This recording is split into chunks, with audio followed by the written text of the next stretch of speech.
Bismillah, Assalamualaikum warahmatullahi wabarakatuh. Salam bahagia, salam guru penggerak. Izinkan saya untuk mencoba mereview apa yang sudah kami laksanakan dalam rangka berbagi praktik baik budaya positif Kamis 6 Juni 2024 pukul 13.00 sampai dengan 14.30 waktu Indonesia bagian Barat.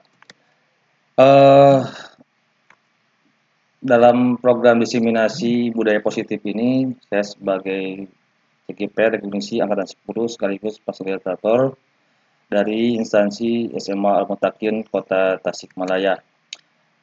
Di awal kami melakukan pembukaan terlebih dahulu, berdoa dan menyanyikan lagu Indonesia Raya, pembukaan oleh Bapak Kepala Sekolah, dan di samping adalah pemaparan diseminasi budaya positif.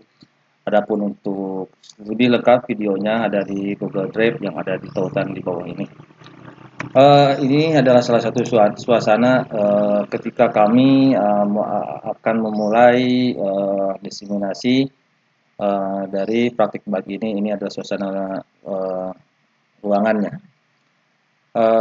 Bapak Ibu, untuk selanjutnya adalah kami akan memaparkan apa yang sudah dilakukan berkenaan dengan diseminasi budaya positif ini, dimulai dari pengertian budaya positif itu sendiri, menjelaskan bagaimana apa dan seperti apa budaya positif sendiri.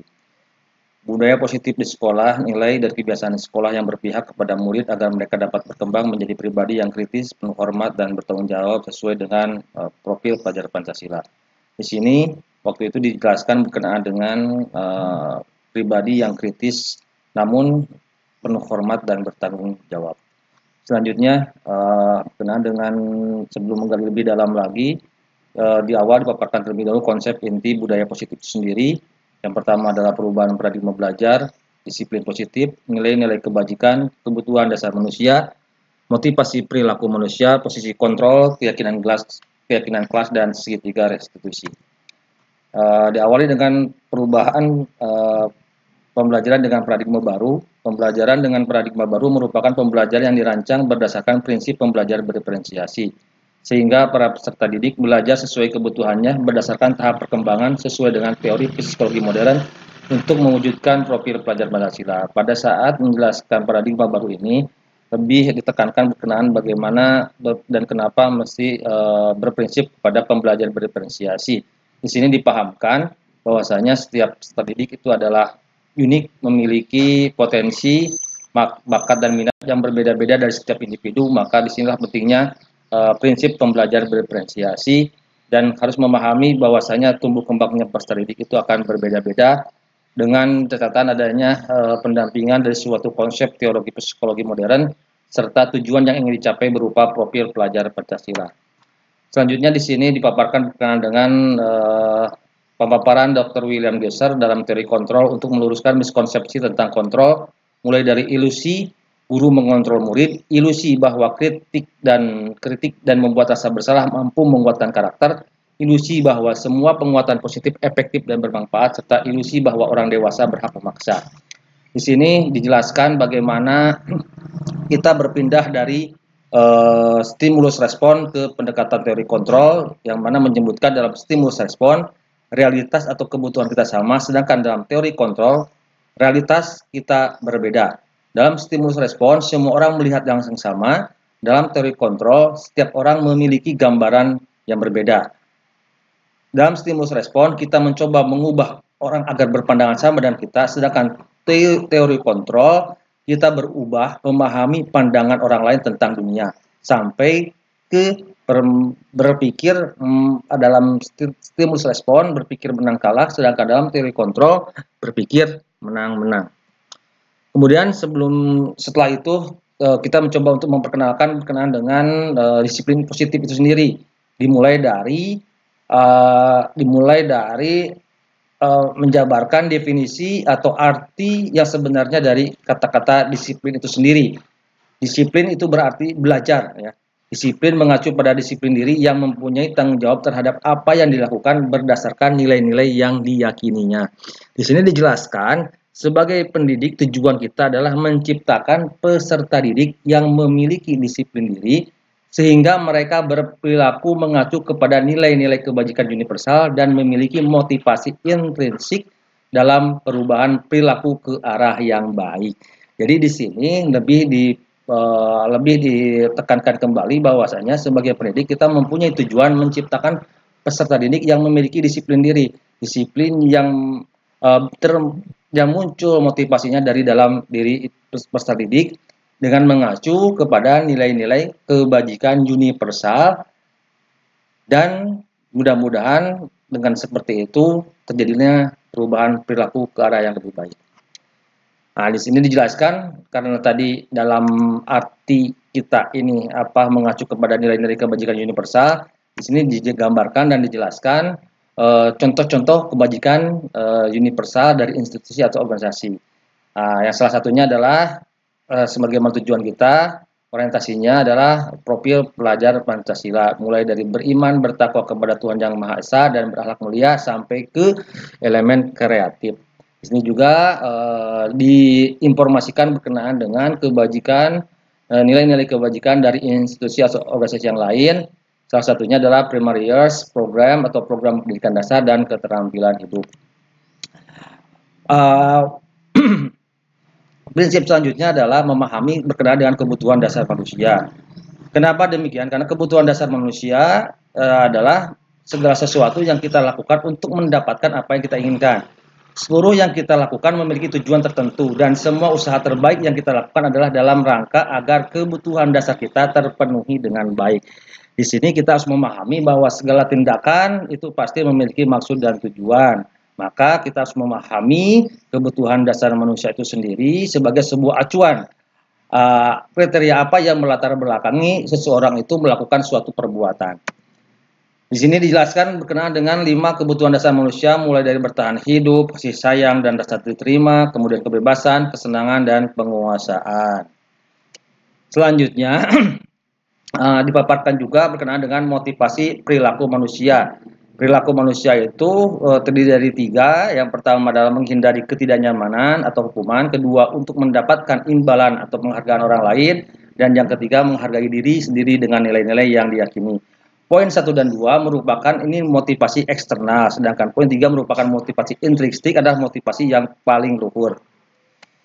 Nah, sebelum menginjak ke pemaparan berkenaan dengan hukuman, terus konsekuensi atau sanksi dan restitusi, di sini saya mencoba untuk membuat kuis positif terlebih dahulu yang di-share kepada guru-guru yang berada di dalam ruangan berkenaan dengan contoh-contoh perilaku anak-anak, apakah pantas dikatakan hukuman atau pantas disebut dengan konsekuensi. Alhamdulillah di sini sudah ada sekitar 1, 2, 3, 4 guru yang menjawab 100% benar. Dalam arti bagaimana guru tersebut memandang apakah perilaku yang dilakukan oleh guru tersebut merupakan sebuah hukuman atau sebuah konsekuensi. Ini menggunakan kuisis. Nah, ini adalah aktivitas yang diinformasikan atau yang dicantumkan dalam kuisis, dan di sini Bapak Ibu guru di kuisis tadi tinggal memilah apakah termasuk hukuman atau termasuk konsekuensi. Penjelasannya di sini setelah Bapak Ibu guru memahami atau mencoba untuk mempraktikkan dengan apa yang hasil didapatkan dari orientasi yang pertama bukan hukuman dan konsekuensi. Di sini saya memberikan sebuah penguatan. Hukuman itu tidak terencana ataupun tiba-tiba, murid tidak tahu apa yang akan terjadi atau tidak dilibatkan, bersifat satu arah dan merupakan hukuman fisik atau psikis. Sedangkan konsekuensi terencana atau disepakati sesuai peraturan, membuat murid tidak nyaman jika guru selalu memonitor anak. Sedangkan restitusi merupakan menciptakan kondisi bagi murid untuk memperbaiki kesalahan serta proses kolaboratif yang mengajarkan murid mencari solusinya. Dari sini Bapak Ibu guru yang hadir lebih memahami kembali arti dari hukuman, konsekuensi, dan restitusi. Walaupun pada saat terjadi dialog seperti yang kami lakukan di sana, banyak sekali masukan-masukan ataupun argumentasi atau pemahaman dari rekan-rekan guru berkenaan dengan hukuman, konsekuensi, dan restitusi. Nah, setelah itu dijabarkan berkenaan dengan 5 posisi kontrol guru. Yang pertama adalah sebagai penghukum, yang kedua adalah pembuat merasa bersalah, yang ketiga teman, yang keempat pemantau, dan yang kelima manajer. Di sini pada saat tayangan 5 posisi kontrol ini, guru mencoba untuk menintrospeksi diri. Di manakah posisi kita pada saat ini? Apakah sebagai penghukum, apakah sebagai teman, atau pemantau, atau manajer, atau pembuat merasa bersalah? Ya, akhirnya di sini dicoba guru untuk menerapkan 5 posisi kontrol ya. Dalam arti di sini diberikan sebuah kasus. Kasusnya berupa siswa tidak memakai atribut lengkap saat upacara bendera. Apabila berdiri sebagai penghukum, maka guru itu akan memberikan sebuah tindakan berupa kepada murid untuk menghormat bendera selama 1 jam. Begitupun dengan pembuat rasa bersalah, teman dan pemantau serta manajer. Di sini dijelaskan dan digambarkan apabila kita ketika melihat anak yang tidak menggunakan atribut lengkap pada saat upacara bendera, apabila ungkapan atau tindakan yang dilakukan, ayo dong ikut aturan sekolah, tolong bantu ibu atau bapak ya, kali ini sudah tidak apa-apa, lain kali jangan diulangi lagi. Berarti itu kita sebagai posisi teman. Nah, di sini dicoba untuk memahami bagaimana bapak ibu guru bisa memahami diri sebagai seorang manajer, yakni apakah guru itu mencoba untuk menstabilkan identitas atau memvalidasi kesalahan atau merujuk kembali kepada keyakinan sekolah atau keyakinan kelas yang sudah dibentuk secara bersama-sama. Nah, di sini Bapak Ibu semuanya, Ibu guru mencoba untuk melakukan refleksi secara mandiri. Posisi apakah aku apabila misalkan keluar ungkapan saya sangat kecewa sekali sama kamu, berarti di sini adalah posisi ketika guru sebagai penghukum. Ya, kamu tidak pernah benar melakukannya. Di sini posisi guru sebagai pembuat merasa bersalah. Apa rencanamu untuk menyelesaikan masalah ini? Nah, di sini adalah posisi sebagai seorang manajer. Ayo lakukan demi ibu atau bapak ya. Ini adalah posisi sebagai teman. Di sini Bapak Ibu guru pada saat melaksanakan diseminasi budaya positif ini, alhamdulillah sangat respon sekali sesuai dengan ada yang di video.